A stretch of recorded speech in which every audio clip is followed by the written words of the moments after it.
नेपाल के दौरे पर पहुंचे भारत के विदेश मंत्री एस जयशंकर ने नेपाल के पूर्व प्रधानमंत्री और सीपीएन यूएनएल के नेता केपी शर्मा ओली से मुलाकात की है। एस जयशंकर से मुलाकात के बाद चीन के इशारे पर भारत विरोधी बयान देने वाले केपी शर्मा ओली के बयान से तो रिसेंटली नेपाल और इंडिया से एक खबर आई है जिसपे ये बात की जा रही है कि इंडिया के फॉरेन मिनिस्टर वजीर खारजा एस जयशंकर जो है वो नेपाल विजिट किए है और उन्होंने केपी ओली शर्मा से मुलाकात की है। वही केपी ओली शर्मा जो इंडिया के खिलाफ बयान देते थे, आज वो एस जयशंकर उनसे मुलाकात की है उन्होंने। तो चलिए रिपोर्ट देखते हैं और आपके साथ शेयर करते हैं कि नेपाल के अंदर एस जयशंकर क्या करने गए हैं और उन्होंने केपी ओली शर्मा से क्यों मुलाकात की है। केपी ओली शर्मा के बारे में तो इंडियन मीडिया ये बात करता था कि ये बंदा तो इंडिया के खिलाफ बात करता है, ये तो इंडिया का दुश्मन है। आज वही केपी ओली शर्मा के साथ एस जयशंकर ने मुलाकात की है और मुल्क के बारे में बात की है। थोड़ी बहुत कटाई आई है इंडिया नेपाल के बीच में। तो चलिए रिपोर्ट देखते फिर आपके साथ बात करते हैं।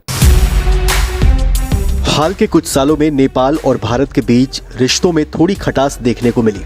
हालांकि भारत और नेपाल के बीच रिश्तों को खराब करने के पीछे चीन की बड़ी साजिश है, लेकिन अब नेपाल में भारत ने एक ऐसा दांव खेला है जिससे कि चीन चारों खाने चित हो गया है।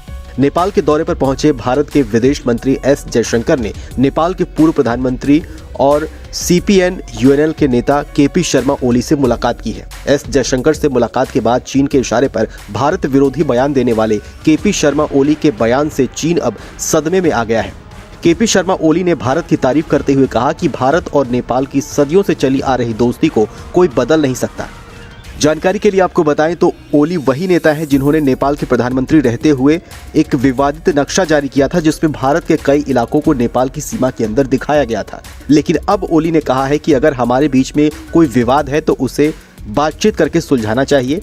ध्यान देने वाली बात यह है कि भारत और नेपाल के बीच कई ऐसे समझौते भी हुए हैं जिसके विरोध में चीन खड़ा था। एस जयशंकर और नेपाल के ऊर्जा, जल संसाधन एवं सिंचाई मंत्री शक्ति बहादुर की उपस्थिति में द्विपक्षीय बैठक के दौरान बिजली निर्यात पर समझौते पर हस्ताक्षर किए गए हैं। समझौते के तहत अगले 10 सालों में भारत को 10,000 मेगावाट बिजली के निर्यात की सुविधा मिलेगी।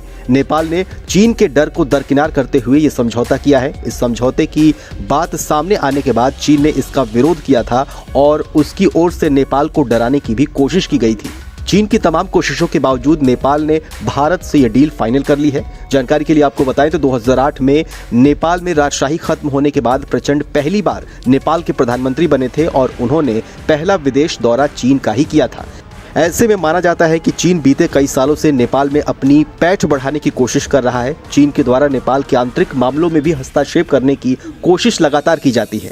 चीन नेपाल के अंदर इस मंशा से अपना प्रभाव बढ़ाने की कोशिश कर रहा है जिससे कि भारत और नेपाल के बीच सदियों पुराने रिश्ते को कमजोर किया जा सके। लेकिन पीएम मोदी और विदेश मंत्री एस जयशंकर की रणनीति से फिर एक बार नेपाल में चीनी साजिश नाकाम हुई है और केपी शर्मा ओली का बयान भारत की एक रणनीतिक जीत को दिखाता है। तो वीडियो आप लोगों ने देख ली होगी, इंटरेस्टिंग लगी होगी। यहाँ पे ये बात की जा रही है कि एस जयशंकर ने इंडिया से नेपाल विजिट किया है और नेपाल के अंदर नेपाल के उनके मुखालिफिनों ने एस जयशंकर की जो है तारीफ की है। अब ये बात की जा रही है कि हालिया वर्षों के अंदर, हालिया सालों के अंदर इंडिया नेपाल के ताल्लुकात के अंदर थोड़ी कटाई आई है। हालांकि हमने पिछले साल देखा था कि जब नेपाल के प्राइम मिनिस्टर इंडिया गए थे तो इंडिया प्राइम मिनिस्टर मोदी ने ये बात की थी कि हम आपके साथ ताल्लुकात बेहतर चाहते हैं। आप जो है वो नेपाल के प्राइम मिनिस्टर ने ये कहा था कि आप हमें पोखरा इंटरनेशनल एयरपोर्ट के लिए जो है वो एयर स्पेस दी। इंडियन प्राइम मिनिस्टर ने हाँ कर दी बट वापसी में उनको हाँ नहीं की। अब ये बात की जा रही है कि एस जयशंकर नेपाल विजिट किया है उन्होंने और नेपाल के अंदर वो ये बात कर रहे हैं कि इंडिया नेपाल के ताल्लुकात के पीछे की खराबी के पीछे की वजह से चाइना है, साजिशें कर रही है। बट फिर भी उन्होंने नेपाल का दौरा किया और वो